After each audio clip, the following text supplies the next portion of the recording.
ഹരിത കേരളം മിഷന്റെ മികച്ച പച്ചത്തുരുത്തുകൾക്കുള്ള മുഖ്യമന്ത്രിയുടെ പുരസ്കാരം വിതരണം ചെയ്തു. സംസ്ഥാന തലത്തിൽ ഒന്നാം സമ്മാനം കണ്ണൂർ മുഴക്കുന്ന് പഞ്ചായത്തിന് ലഭിച്ചു. പത്തനംതിട്ട തുമ്പമൺ, പാലക്കാട് കാഞ്ഞിരപ്പുഴ എന്നീ പഞ്ചായത്തുകൾക്കാണ് രണ്ടാം സ്ഥാനം ലഭിച്ചത്. സംസ്ഥാനത്ത് ഹരിത കേരളം മിഷന്റെ നേതൃത്വത്തിൽ പരിസ്ഥിതി സംരക്ഷണത്തിനായി മികവുറ്റ പ്രവർത്തനങ്ങളാണ് നടത്തിവരുന്നത്. അത്തരത്തിൽ സുസ്ഥിര വികസനം ലക്ഷ്യമിട്ടുള്ളതാണ് പച്ചത്തുരുത്ത്. പൊതുഭൂമിയിലും സ്വകാര്യ ഭൂമിയിലും വൃക്ഷങ്ങൾ നട്ടുപിടിപ്പിച്ച് ജൈവവൈവിധ്യം നിലനിർത്തുന്നതാണ് പച്ചത്തുരുത്തുകൾ. 2019 പരിസ്ഥിതി ദിനത്തിൽ തുടക്കം കുറിച്ച പദ്ധതിയുടെ ഭാഗമായി 1272 ഏക്കറിലായി 4030 പച്ചത്തുരുത്തുകൾ നിലവിലുണ്ട്. ലോകത്തിന് മാതൃകയായ പ്രവർത്തനങ്ങളാണ് ഹരിത കേരളം മിഷൻ നടത്തുന്നതെന്ന് മുഖ്യമന്ത്രി പിണറായി വിജയൻ പറഞ്ഞു.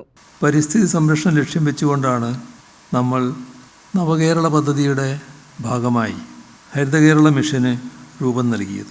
കഴിഞ്ഞ ഒരു പതിറ്റാണ്ടോളം രാജ്യത്തിന് തന്നെ മാതൃകയാകുന്ന പല പ്രവർത്തനങ്ങളും ഹരിത കേരള മിഷന് ഏറ്റെടുക്കാൻ കഴിഞ്ഞിട്ടുണ്ട്.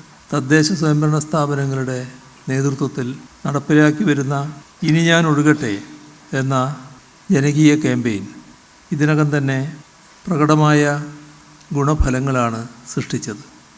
പുരസ്കാരത്തിന് അർഹരായ തദ്ദേശീയ സ്വയംഭരണ സ്ഥാപനങ്ങൾക്ക് മുഖ്യമന്ത്രി പുരസ്കാരങ്ങൾ സമ്മാനിച്ചു.